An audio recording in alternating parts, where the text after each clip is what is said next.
हमारे चैनल को सब्सक्राइब करें और बेल नोटिफिकेशन को ज़रूर दबाएं। ज्योतिष रतन लाइव चैनल के इस कार्यक्रम में दर्शकों आपका बहुत बहुत हार्दिक स्वागत।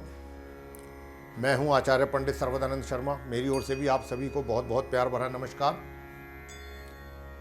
आज मित्रों आपके साथ चर्चा जो करने जा रहे हैं हम, ये सितंबर का जो महीना आने वाला है 2020, उस सितंबर माह के राशिफल की चर्चा आपसे हम करेंगे। 12 राशियों के जातकों की, अलग अलग राशियों की चर्चा आपके साथ की जाएगी। और जैसा कि आप जानते हैं, जो हमारा तरीका है राशिफल की चर्चा करने से पहले हम आपको ग्रहों की जो वर्तमान में गोचर में स्थिति होती है उससे जरूर अवगत कराते हैं। हमारा ये मानना है व्यक्तिगत तौर पर कि इस विषय में आपको जानकारी हमारे विचार से बहुत आवश्यक है होना, कि ताकि आपको भी ये पता लग सके कि कौन से ग्रह इस समय गोचर में उनकी स्थिति क्या है, कहाँ उनका संचार हो रहा है, कब उनकी राशि परिवर्तन होगा, किस राशि से निकल करके किस राशि में जाएंगे, और कब वो अस्त होंगे, कब उदय होंगे, कब वक्री होंगे, कौन ग्रह किस ग्रह के साथ बैठेंगे, अपने शत्रु ग्रह के साथ, मित्र ग्रह के साथ। अब जो लोग इन चीजों को समझना नहीं चाहते हैं, तो यही कहा जा सकता है कि फिर तो ज्योतिष से संबंधित जानकारी प्राप्त करने में उनकी कोई रुचि नहीं है। लेकिन अगर थोड़ा सा भी आपको इस विषय में इंटरेस्ट है, शौक है, तो आपकी जिज्ञासा अवश्य इस ओर होगी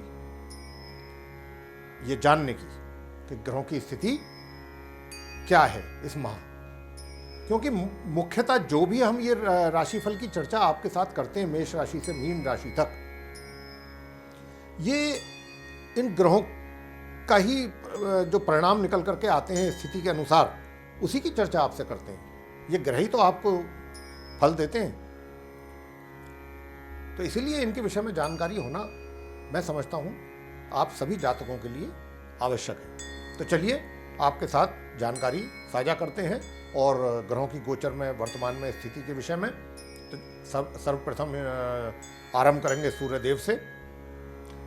तो देखिए, सूर्यदेव जो हैं वो वर्तमान में अपनी स्वयं की राशि में चल रहे हैं। सिंह राशि जो इनकी अपनी स्वयं की राशि है, उसमें इनका संचार हो रहा है। लेकिन 16 सितंबर को ये अपना राशि परिवर्तन कर रहे हैं, और 16 सितंबर को ये अपनी स्वयं जो इनकी स्वयं की राशि सिंह है, वहां से ये निकल करके और जो कन्या राशि है उसमें, ये जो इनकी सम राशि है कन्या, उसमें इनका प्रवेश होगा।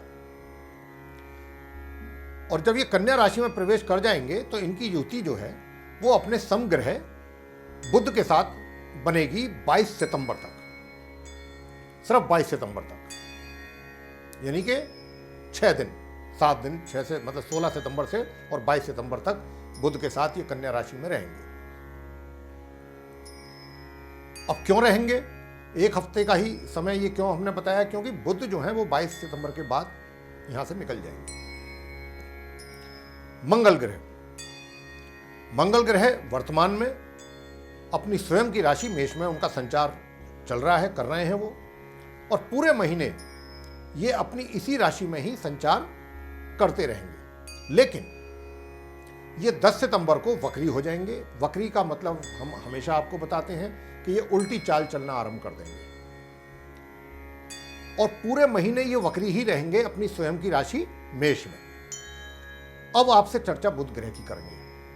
तो देखिए, बुध ग्रह, जैसा कि अभी हम सूर्यदेव की जब चर्चा कर रहे थे, आपसे कह रहे थे कि उनका जो बुध के साथ युति होगा कन्या राशि में 16 सितंबर से 22 सितंबर तक रहेगा। तो वो इसलिए ही कह रहे थे क्योंकि अब बुध ग्रह जो हैं सिंह राशि में चल रहे हैं, लेकिन 1 सितंबर को ये पश्चिम में पहले तो उदय होंगे सिंह में चलते चलते, और 2 सितंबर को इनका प्रवेश हो जाएगा कन्या राशि में। 2 सितंबर को ये सिंह राशि से निकलेंगे, अपनी राशि परिवर्तन करेंगे और निकल करके स्वयं की राशि कन्या में प्रवेश कर जाएंगे। तथा 22 सितंबर को ये दोबारा फिर अपना राशि परिवर्तन करेंगे, यानी कि ये अपनी कन्या राशि से भी निकलेंगे 22 सितंबर को। और वहां से जब ये निकलेंगे तो ये तुला राशि में इनका प्रवेश होगा, जो कि इनकी परम मित्र राशि है, जहां इनका जो संचार है तुला राशि में फिर 22 सितंबर से लेकर और माह के अंत तक होता रहेगा। इसी प्रकार तुला राशि में यह बुध ग्रह की स्थिति रहेगी सितंबर के महीने में। अब आपसे गुरु बृहस्पति की चर्चा करेंगे। तो देखिए मित्रों, गुरु बृहस्पति जो हैं वो अपनी स्वयं की राशि में इस समय संचार कर रहे हैं, धनु राशि में, लेकिन वक्री अवस्था में संचार हो रहा है उनका। और वक्री अवस्था आपको अभी बता चुके हैं कि उल्टी चाल।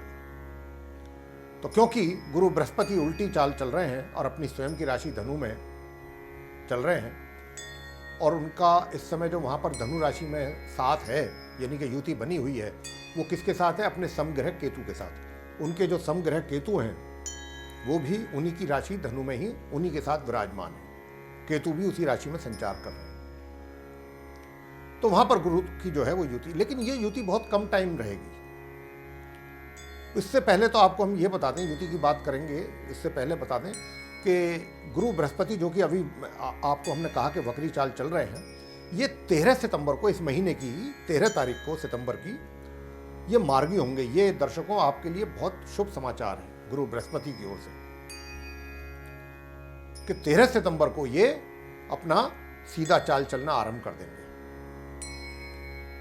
और फिर इनकी जो युति है केतु के साथ अपनी राशि में धनु में, वो 23 सितंबर तक रहने वाली है सिर्फ। वैसे तो ये अपना पूरे माह इसी अपनी स्वयं की राशि में ही इनका संचार होगा, ये राशि परिवर्तन नहीं करेंगे। राशि परिवर्तन होगा केतु का, वो हम आगे आपसे चर्चा करेंगे। तो हमने कहा कि 13 सितंबर को ये मार्गी होंगे और इनकी युति केतु के साथ इस सितंबर महीने की 23 तारीख तक रहने वाली है, धनु राशि में, अपनी राशि में गुरु की। तो अब आगे आपसे चर्चा करते हैं शुक्र ग्रह की।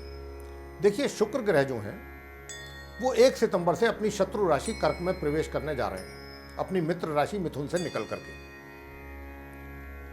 ये कर्क जो है ये इनकी शत्रु राशि कहलाती है शुक्रदेव की। तो शुक्राचार्य जी जो हैं वो 1 सितंबर से अपनी राशि परिवर्तन करेंगे, मिथुन से निकलेंगे और शत्रु राशि कर्क में प्रवेश इनका होगा उदय एवं मार्गी अवस्था में। ना तो ये अस्त हैं, ना ये वक्री हैं, बिल्कुल उदय हैं, मार्गी अवस्था में, बिल्कुल एकदम सही स्थिति में है।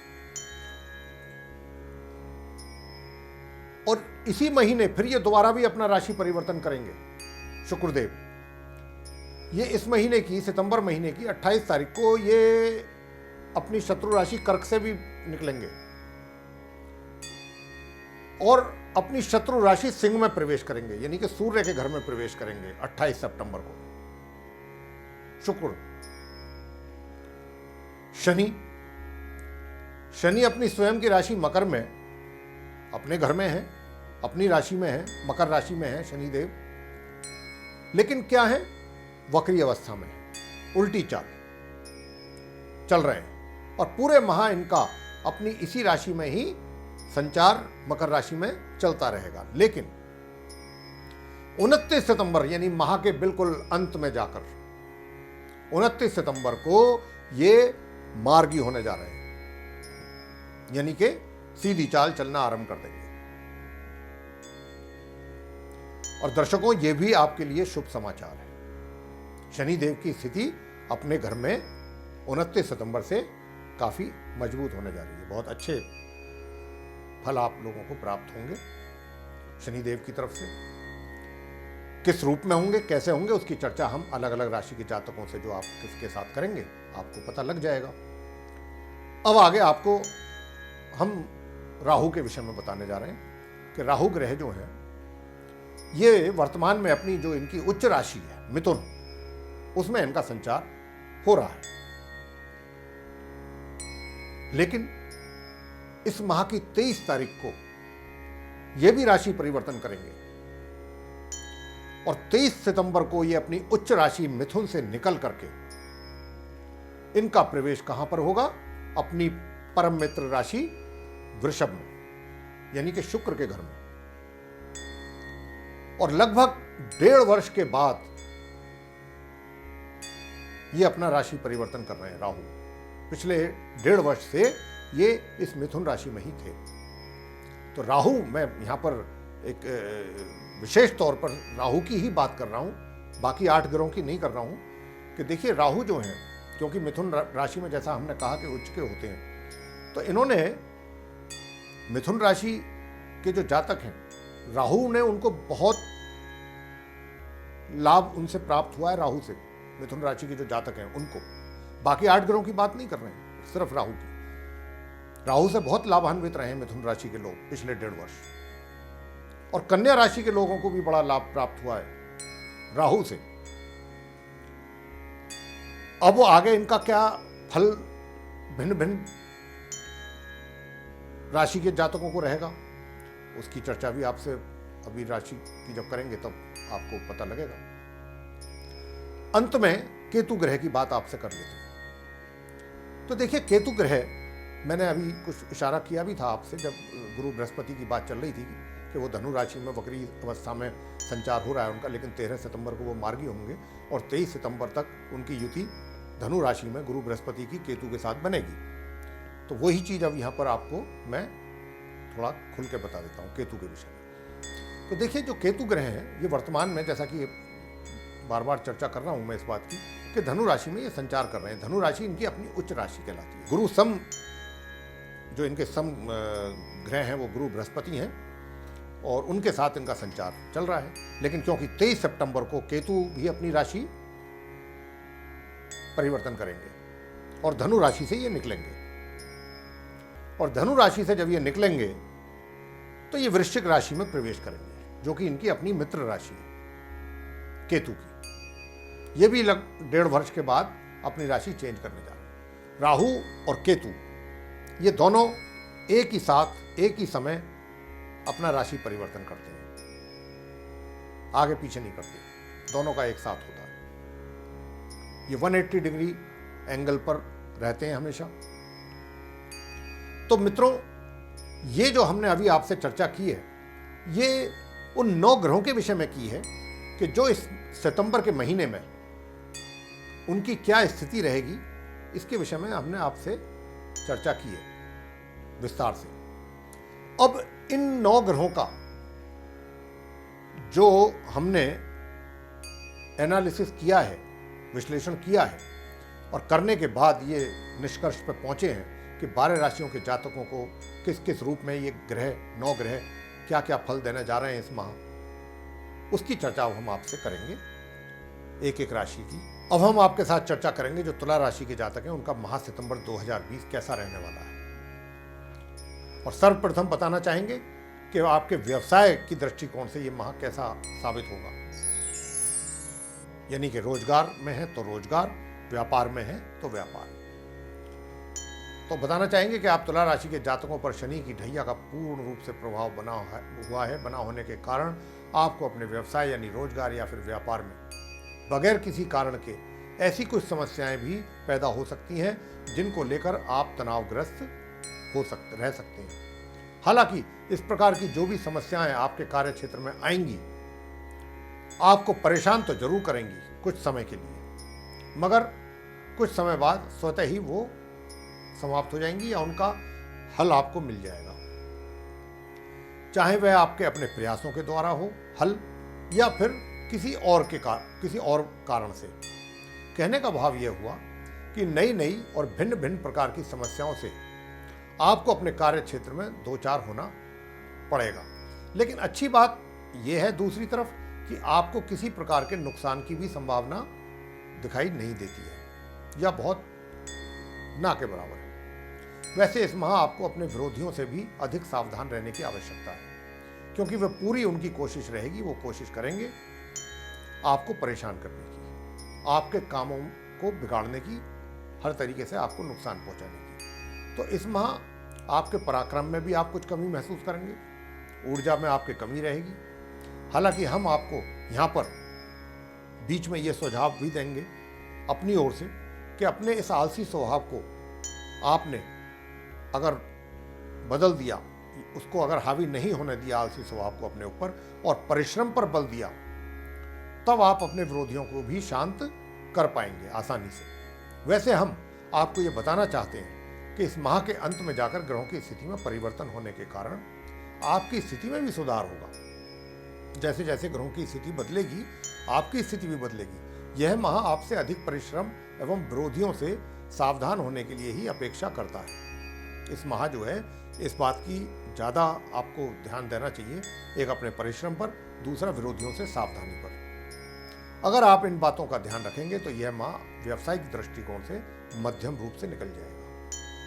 वित्तीय स्थिति, माह के मध्य तक आपकी आय में किसी प्रकार की ना तो कमी रहेगी ना कोई रुकावट, लेकिन माह मध्य के उपरांत खर्चों में अचानक वृद्धि हो सकती है।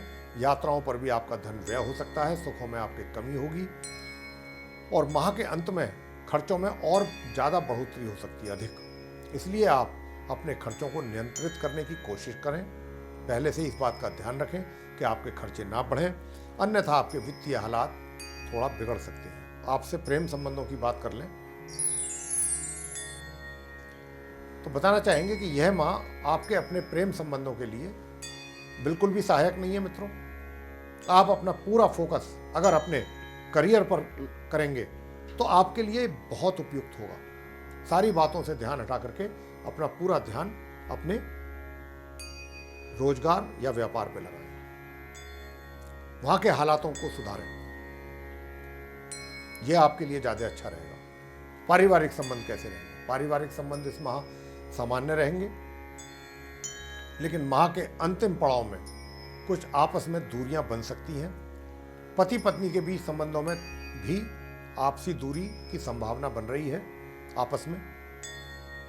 शिक्षा, माह के मध्य तक तो कठिन परिश्रम के बाद ही अनुकूल परिणामों की प्राप्ति, रिजल्ट्स आपको मिल पाएंगे, फेवरेबल रिजल्ट कठिन परिश्रम के बाद। लेकिन उसके पश्चात आपकी शिक्षा से संबंधित परिणाम जो हैं वो सामान्य रूप से प्राप्त होंगे। संतान को लेकर मन अशांत रहेगा, क्योंकि उनसे संबंधित बहुत सकारात्मक यानी पॉजिटिव रिजल्ट्स की प्राप्ति इस माह नहीं हो पाएगी। संतान संबंधित कार्यों में कुछ परेशानियां या बाधाओं के कारण आप चिंतित या परेशान रह सकते हैं। स्वास्थ्य, इस पूरे माह आपको अपने स्वास्थ्य को लेकर सचेत रहने की हम सुझाव दे रहे हैं। यह हमारा सुझाव है कि आप अपने स्वास्थ्य को लेकर के पूर्णतः सचेत रहें, क्योंकि स्वास्थ्य संबंधित परेशानियां होती हुई दिखाई दे रही हैं। समय समय पर अपने स्वास्थ्य की अगर जांच कराएं तो और भी अच्छा। कौन से ऐसे उपाय करें कि इन सभी समस्याओं से आपको छुटकारा मिले? सर्वप्रथम शनिवार की संध्या को शनि मंदिर में जाकर शनि देव जी की पूजा करनी है। सरसों के तेल का दीपक जलाना है, प्रतिमा के ऊपर सरसों का तेल चढ़ाना है और नजर उठा करके शनि देव की चेहरे की ओर नहीं देखना है, नजर नीचे रख के तेल चढ़ाना है। जब तक मंदिर में रहें नीचे नजर रखें, उनके चरणों को देखें, ऊपर ना देखें। और वहीं पर पश्चिम की ओर को मुंह करके शनि चालीसा का पाठ कर सकते हैं, शनि के मंत्रों का जाप कर सकते हैं। ओम शम शनिश्चराय नमः 1 माला या 3 माला, या शनि स्तोत्र का पाठ कर सकते हैं। और साथ में अगर उड़द की दाल काली, वो उसके दाने आप थोड़ा चढ़ा सकते हैं तो वो भी चढ़ा दीजिएगा प्रतिमा पर, और अच्छा रहेगा। और दूसरा उपाय है, मंगलवार के दिन हनुमान जी को आपने सिंदूर चढ़ाना है। हनुमान जी की प्रतिमा पे सिंदूर चढ़ाना है और उनके समक्ष सरसों के तेल का दीपक जलाना है, साथ में कुछ मीठे का प्रसाद चढ़ा दें। और वहाँ बैठ करके अगर आप हनुमान चालीसा या हनुमान स्तोत्र ये कुछ कर सकते हैं तो बहुत अच्छा है। हनुमान कवच, ये सब में से कोई भी एक चीज़ आप कर लें, श्रद्धानुसार जितना कर सकते हैं, आपके लिए बहुत उपयुक्त उपाय हैं ये, और इनसे बहुत लाभ प्राप्त करेंगे आप इस माह अगर करेंगे तो मित्रों, ये था आप तुला राशि के जातकों का माह सितंबर 2020 का राशिफल। आपको पसंद आया तो आप इसे लाइक कीजिए, शेयर कीजिए, चैनल को भी सब्सक्राइब करना ना भूलें, तथा जो बेल आइकन है उसको भी अवश्य दबाएं, ताकि जो भी हमारे नए नए कार्यक्रमों के वीडियोज़ हैं वो आप तक आसानी से पहुंच सकें और आप उन सभी कार्यक्रमों का समय अनुसार लाभ प्राप्त कर सकें। इसी के साथ बहुत बहुत धन्यवाद। जय माता दी।